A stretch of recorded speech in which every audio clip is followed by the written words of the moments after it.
welcome. I am shaking. I have anxiety out the roof at this current moment because this is a topic so personal and just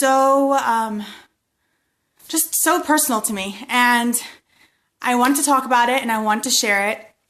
And I really want to give a huge shout out to Megan because you wrote on my wall, you asked for a live video, and this one's for you for multiple reasons, but this is definitely for you because you encouraged me to do this video. You really did. You asked for a live video, and there's something that's been constantly on my mind recently, and it's my life shift and how I went from who I was 3 years ago to who I am today, and how my life has changed so much. And if you can hear the nerves in my voice, it is real. All right, before I want to start, I have to say this disclaimer because since this is such a personal topic for me and this is something that's so near and dear to my heart, I have to make this disclaimer. This is my story. These are my wants. These are my needs. This is what I wanted. It's not necessarily what you want or what's good for you, but this is my story. And I know my story is something that other people can relate to, which is why I decided to make this video and put this out there and be vulnerable for you guys. If you don't like this, if you don't like what I have to say, don't comment, don't watch it, message me personally, we can discuss it later, but this is really personal for me and I want to share it to all the women out there, even men out there, understanding where, I came from or how I transitioned my life, and single moms and moms that are married and who are still going through this. This is for all of you. Anyways, I wrote some notes just so I can stay on track because the nerves are for real this time, like real nerves. All right, so my story. I need to backtrack a little bit before I was pregnant to talk about my story and how I am where I am today. We all go through this phase in life where we're going through a transition through our teen years where we feel lost and we don't know what's happening and we want everything and mess up and make mistakes and do great things and do messed up things. All of us go through that transition through teen years. My teen years had a weird transition where it was really self-reflected on me. I was very hard on myself. I took a lot of anger out on myself and just wasn't a happy person. I portrayed happiness, but inside I was really broken. At the age of 21, I think it was, or 20, my parents got divorced and I didn't talk about it openly at all. I wouldn't share how it made me feel with my family, let alone with people in general. I just kept saying I'm okay and I'm fine. And I wasn't. I wasn't fine at all. But I couldn't explain why I was not fine. So that led me into a lifestyle of going out and drinking and partying and being around people who gave me this awesome attention. And God, I made the most amazing friends throughout this journey. And I was literally blessed because it's like I had angels that were like going through this really rough phase with me. I literally was going out 5 nights a week. I was drinking and not drinking to get drunk. Honestly, I wasn't like that heavy of a drinker, but I was drinking 5 nights a week. I was in nursing school and all that. And I met this group of people that I felt really close with. And honestly, they were amazing and they're still amazing people. So again, to be out in the nightlife, I got surrounded by the most amazing people. And I dated my boyfriend and, all that stuff and whatever. And after I dated my boyfriend, we found out we were pregnant and we decided to keep our little baby girl, and it was the best decision of our lives. And I still, to this day, think it's the best decision of my life. But when I found out about that baby girl, my life changed. It was like, what the hell? Reflect and figure out who you want to be and what do you want to be, Parisa. Like, honestly, ignore everything else that's going on in your life and really dig deep into who you are as a human being, where do you want to go in your life, and what kind of life do you want to live for your child. So imagine a girl who's in school, hasn't established anything, is pregnant, and is lost. And my dreams from my life were huge. My dreams were to be married. My dreams were to have a house. My dreams were to be successful in life and being a mom and being able to be like teaching my kids and spending time with them and having a loving relationship, things that took time. And at this point, it's like, you're pregnant, you're having a kid, and get your life together. So after I had my daughter, I looked into her eyes multiple occasions and I said, if it kills me, I'm going to give you the life I had times 1,000 because you deserve it. And that was my point. That was my breaking point. That was my turning point. Within a few months of having my daughter, me and my daughter's dad separated. We're still great friends. We're still cordial. We're still, on great terms. So I'm blessed to have that. But at that moment where I walked away from that relationship and I looked at my daughter, I realized I wanted so much more for her. And in order for mommy to give my daughter more, mommy had to work on mommy. And that was the hardest thing I ever did in my entire life, was to work on me. And I'm going to tell you why. I had to sit down with myself and I had to tear myself apart. I had to write down and be honest with myself why I was doing everything I was doing. From the way that I was dressing, from the way I was talking, from the friends I had around me, from the people I associated myself with, to why I was drinking, to why I was living my life. I had to be honest with myself. I had to dig deep and realize that I needed and I wanted attention, and I needed and I wanted people to know I was hurting, and I needed and I wanted people to break down my walls more than I could have ever done myself. So I was putting myself out there, but what I was getting in return was nothing that I wanted. I wanted someone who genuinely cared to hold my hand and to walk me through life and say, Parisa, you have potential to be greater than what you are today, and I can help you. I wanted that. I wanted someone to be there for me and to tell me these things. But what I had to do first was I had to accept everything that I was doing that was wrong for me. So months later, after I left my daughter's father, I met somebody, and I don't talk about my relationship publicly on Facebook for multiple reasons. One is because my relationship is sacred to my heart, and it's something that I hold near and dear to me. I don't mind you guys to know, but who he is and what he's done is so personal for me. But I want to share with you guys my struggles in my current relationship, but the most amazing struggles in my current relationship. So the person that I met shaped me, and that doesn't happen often. When I met this person, I looked at him and I said, he is everything I want to be and more. But for me to get to that person, I'm going to have to let go of my ego, let go of my pride, and be willing to learn. And it was hard.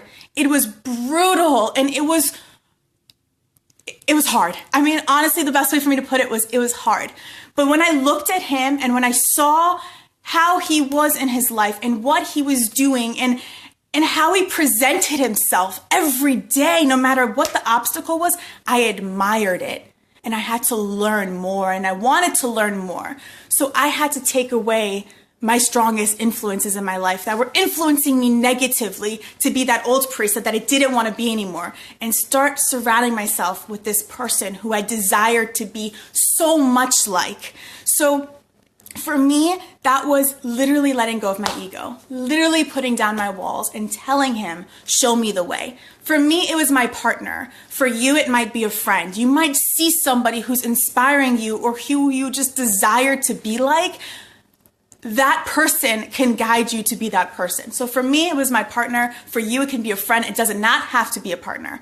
But what I had to learn was I had to learn to love myself and who I am on the inside, not by the way that I dress. You probably noticed I probably dress a lot more modest and a lot more conservative than how I used to dress. And this is for the strict reason that I want people to love me for who I am on the inside. And it was the hardest thing for me to do, because getting attention and getting people to like you for how sexy you look is so much easier than getting people to like you for your brain and for, just how you are as a human being. And I just didn't have that confidence. It took a lot of time for me to build that confidence for myself. So I started by dressing more conservative. I started by covering myself up just a little bit more and finding out my own style and my own fun way to present myself.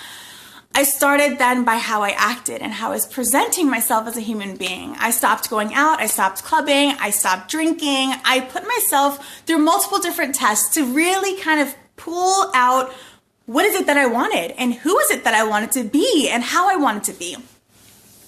My journey has been hard, people. 3 years, now that I look at it, I'm like, it was only 3 years. But if I could tell you the countless nights that I spent crying and the countless times that I was like, oh my gosh, why couldn't have my life just been like, you met somebody, you got married, you had a job, you had everything planned out, you had the house, then you had the kid, and everything was just, according to the plan that everybody wanted. And then I realized it just recently. I'm like, if I had that life, I couldn't share my story. I couldn't share everything I've been through with people that I know that are going through the same thing. You don't have to necessarily be in my exact situation. I have dear friends, and you know who you are, who got married and had a kid and then got a divorce and are still left as single moms having to figure themselves out. This is not just my story. This is the story of people out there, or even people who are married and who are like, why are we drifting apart? Why is my relationship falling apart now that we have this kid? Or why do I feel so lost? Or what is it that I really want? We all go through this transition, and I went through that transition with my daughter. And it wasn't until recently when I realized what is it that I really deeply wanted in my life. And it was to be a mom who had the energy and the passion to be a mom. I got thrown into motherhood, and I never got to decide really if I wanted to be a mom. It just happened. And for me, that was really hard because I didn't get to enjoy that process like some people do. But on the contrary, it was a blessing because some people never get this opportunity. So in every life situation, there's transitions, there's periods of heartache, and there's periods of moments where you wonder why something might have happened to you. But that same situation you can take and you can turn around and you can look at the blessing in it. And you have that opportunity to make the most out of it. I just told you I went through a lot of hardships to become the person that I am today. I had to let go of a lot of things that I knew that were bad for me, even though I didn't want to become this person that I am today. And it's not easy. And still there's days where I see people go out and go have fun and go party it up and drink it up, and they're like, yeah, blah, blah, blah, like this was such a great night. And I don't do that, or I can't do that, or I shouldn't do that. I'm not really sure which one it is quite yet, but part of me really doesn't want to do it. Part of me does, but I know that I want something more out of my life. For me, you can do it in moderation, go for it. I'm not a moderation type of person. I'm like, I go out one night, I'm like, keep the fun coming. So I had to kind of cut it out altogether. And the type of person that I wanted to be with, I wanted them to be the same way. I wanted a guy who respected me for me, and who treated me like gold, and who treated me so special, and who treated me with respect and love, and just was just honored to be with me. In order for me to have that, I had to show myself like that. I had to respect myself. I had to honor myself and portray exactly what I wanted. And digging deep within myself allowed me to find somebody who treated me that way. So I know I rambled on a lot, and I know I put a lot of stuff out there, and I hope you guys, I'm trying to like go over like my random notes, like this really was even helpful. I didn't even look at it. Yeah, I mean, the biggest thing was letting go of my ego, letting go of me always feeling like I was always right, letting go of the fact that I thought my way was the only way, and my way was the right way, and my way was the way that everybody should go, and actually embracing somebody else's way, or embracing help, or asking people for help. That was the biggest turnaround in my entire life, and learning and growing and not being afraid to learn something new, something that everybody around me was so against. I went against everybody's mentality, and I did something new for me, because deep down in my gut, I wanted this. I wanted a life that had structure and foundation and rules and just systems. I liked it. It attracted me, but I had to change how I was to get to that point. So again, Megan, I love you. Thank you for making me make this video and getting this off my chest. Wow, my nerves are gone. I rambled a lot. If you found this video useful, helpful, and if you know any moms out there who could just use inspiration on getting their life together, or knowing that you can get your life together, guys, it's not easy, it's hard, but you can absolutely do it. I'm telling you this. I was at Scuff. I mean, I don't think there was a lower point that I could get to than Scuff. Like, it was bad. And now I'm like, I'm here, and I want to get up here, and I'm gonna get up here. But I've moved, and at this point, I didn't think I could move. I kept comparing my life, and I was like, because I didn't have it done the right way, I'm never gonna get there. But you can get there. It takes gradual baby steps, and it takes failure, and it takes crying, and it takes surrounding yourself with people who will push you and motivate you to be the best possible you. So I wanted you guys to have that on a fantastic Sunday good note of happy Thanksgiving and counting all of our blessings and everything that we're grateful for. And by all means, the thing I'm most grateful for is my little girl and my partner in life who have made me realize you can do everything and anything you set your mind towards. So I'm going to give you guys that message. Happy Thanksgiving. Great weekend. I love you all so much. Thank you for watching. Share, like, comment, drop people's names below. And I appreciate all the love. Have a good night. Bye.